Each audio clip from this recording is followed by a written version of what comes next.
Welcome to another exciting episode of Musa N Show. Here is what we have today.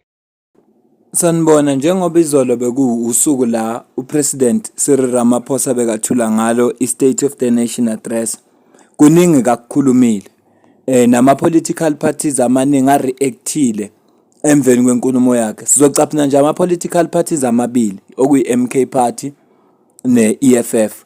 I-EFF ikhipha istatement, I think isiwu-4 pages. Asizukusifunda sonke kodwa sizo-highlight amaphuzu abalulekile avela kuleso statement se-EFF.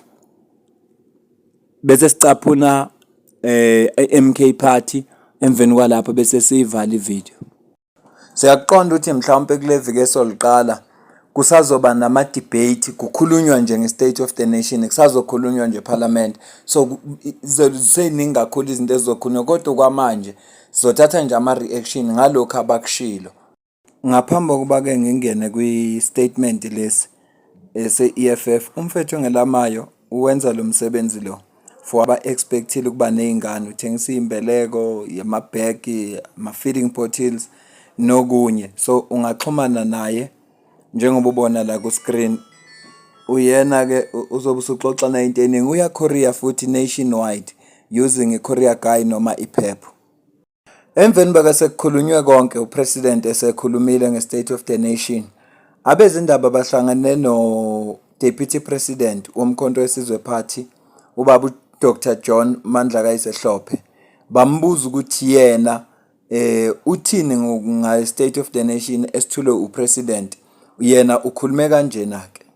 Well, it was boring, to be frank with you, uninspiring. One expected quite a lot from someone who's the head of state.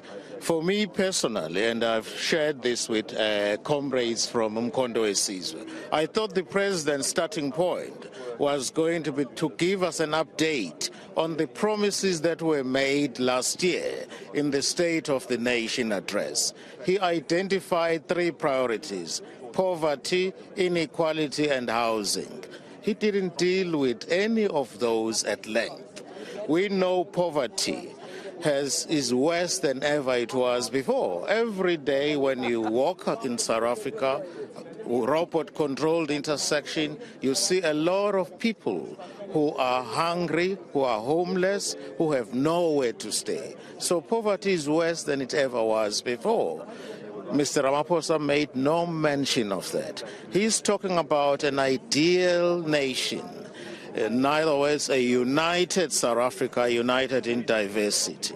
No attempts whatsoever are being made by the government of Cyril Ramaphosa to eradicate racism. It's 30 years in the making. It's the black people who are the victims of racism in this country. He doesn't talk about the land. The land is critical to us in addressing poverty and inequality. To him, obviously, that's a non-issue. Last year, finally, in the State of the Nation, Mr. Ramaphosa said 25% of the land has been brought back to black people as part of the land redistribution program. That is not true. 1.9% of the land is in private hands. That includes Phalaphala. Uyamuzwa-ke uDeputy President womkhonto wesizwe party ethi ngokwakhe besibhora nje le State of the Nation address ngoba bekalindele ukuthi uPresident uzokhuluma ngokuthi sebehamba ibanga elingakanani kusuka kule statement ayisikhiphe ngonyaka ayisisho ngonyaka ophelile. Ezethembiswe nayizenzile ngonyaka ophelile bebelindele ukuthi uPresident uzosho ukuthi sesiqale la seseza la manje sihambe ibanga elingaka. Uthi izinto azibala lapha ya inequality, ipoverty, konjeni lenye, unemployment. Uthi ke lezi zinto lezi zontathu zizinto ngempela efunaka iqikelelo, kodwa yena uvele wakhuluma nje ngeSouth Africa ebambisene, South Africa ebumbene. Uthe equality in diversity, okusho ukuthi abantu abalinganayo noma behlukene ngobuhlanga, ngenkolo, nangobuzwe, kodwa nje iSouth Africa ebumbene. Ngakho ke kuye ingakho ethi ibibhora. Uthi ke futhi ngonyaka ophelile wathembisa ukuthi kunama-percent omhlaba azobuyela kubantu, kodwa lokho akwenzekanga. Yilokho nje akubalulile. Siyadlula-ke manje siya kwi-EFF emveni kwapho bese sithatha istatement. There is no accountability, none whatsoever. He uses this platform to just come and waffle. He says he's going to create jobs, but he doesn't tell us where and how. He says infrastructure is going to be developed. So much money has been put aside. Where and how? So there's no plan. It's just utterances that he just makes passing time, and then knowing very well that he will not be challenged by those he's governing with. UCIC la uthi ubeziqhubela nje isikhathi ezikhulumela nje uthi ubehema kahle ngokuka CIC ngoba uthi kuzokhandwa imisebenzi kodwa akasho ukuthi kophi kanjani. Uthi kunemali eningi ebekiwe for ukuthi ku develop infrastructure kodwa akasho futhi ukuthi kuphi kanjani. Akuna accountability la. Lento eshuwo uCIC ifana ncama machine eshuwo uJudge John Hlophe ethi noma akabuyeli ukuthi kuyinkulumo ayikhulumile ngonyaka ophelile usenze lokhu kwenzeka lokhu nakho kungakenzeki ukuze kubonakala ukuthi kukhona la kiwa khona. Manje ngathi kuza nje izinto ezintsha njalo, izethembiso ezintsha njalo, kodwa kungaziwa noma kwazona lezi ezindala ziyafezeka noma kayifezeki. Ngakho ukuthi nje bekuhamazwe nje abekawabeka ngoba eqhubha isikhathi. Usho njalo uCIC uthi nje uyakhuluma kodwa akana plan yiloko ezokwenza ukuthi lezi zinto ayishoyo zigcine zifezekile. Asiphinde simcaphune. He has spoken about giving the disaster there in KZN 1 billion. Those houses are still not built. He has spoken about building 1 million houses in Alexander. Those houses are not built. So whatever 900 million is talking about, you must know that he's just passing time. He's not the man who follows through what he committed during the State of the Nation address. The transfer Uyaqhubeka ku-CIC ngizokhumbula ukuthi kwake kwafika isikhathi se-disaster lezi kukhulezayo zabakhona e-KZN wathembisa ukuthi uzokwakha izindlu upresident. Uthi-ke u-CIC alezo zindlu azikaze zakhiwa. Wathembisa ukuthi uzokwakha 1 million houses for abantu base-Alex. Namhlanje lezo zindlu azikaze zakhiwa. Uthi-ke nale 940 billion ayishoyo ezo investwa over the 3 years for infrastructure uyayisholo nje ngoba eqhubha isikhathi. Uthi ngoba uyindoda engahlala emazweni ayo akazicommit entweni ukuthi lento ayishilo ayibone yenzeka futhi enze ngakho konke okusemandleni ukuthi lento uyayibona yenzeka ukuze abuye abe accountable ukuthi asho ukuthi cha siqale la sihamba nalibanga kusela ukuthi manje uthi umuntu ozikhulumelayo nje obechitha isikhathi asithathe ke istatement. Si-statement eside kakhulu ngoba su 4 pages asizokusifunda sonke sizocaphuna nje lapho nalapho. Kodwa sibhalwe ngolwesine lomhla ka6 February 2025. Bathi ke economic freedom fighters iyayirejecta lenkulumo ethule upresident uCyril Ramaphosa yesona. Leanda bekungena lutho nje kodwa bekuyimizamo yokufihla ukuthi ukufeyila kwabo. Kulento abakuthiwa i-Government of National Unity. Bathi selokhu yafonywa ke-GNU le kubudlelwano obungalungile phakathi kwe-ANC kanye ne-DA abakaze badeliver lutho kodwa nje into abayenzile i-chaos nokuzisola kanye nokuhlupheka kubantu base-South Africa ikakhulukazi abasebenzayo nabahluphekile. I-GNU ngokwayo kwakufanele ikhanda ama-establishment yenza ukuthi i-economy ibe stable, ikhuli i-economy kube ne-economic growth, kwehle inhlupheko, ikhande izwe okuphilekayo kulo. Kodwa bahluleke ngendlela eyisimanga. Bathi-ke they failed dismally.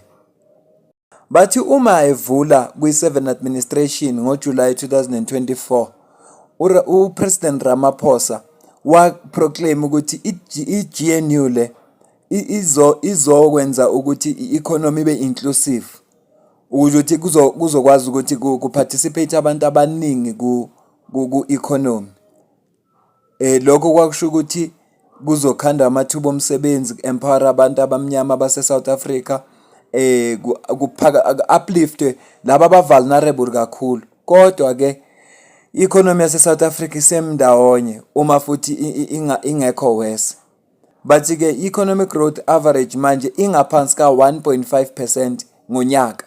Ibheke ukuthi ikhuphuke nga less than 2% over the next 3 years. Bathi ke iGNU isishiya South African economy isezandleni zabamhlophe kuma business wabo ngoba laba ba prioritize iprofit kunokuthi kudevelop isizwe. Ngaleso sikhathi abantu abaningi bahleli abasebenzi. I-cost of living high kakhulu, i-inflation ikhuphuke kakhulu, bathi iphusha abantu abasebenzayo kanye nemindeni yabo ukuthi kube nzima ukuphila.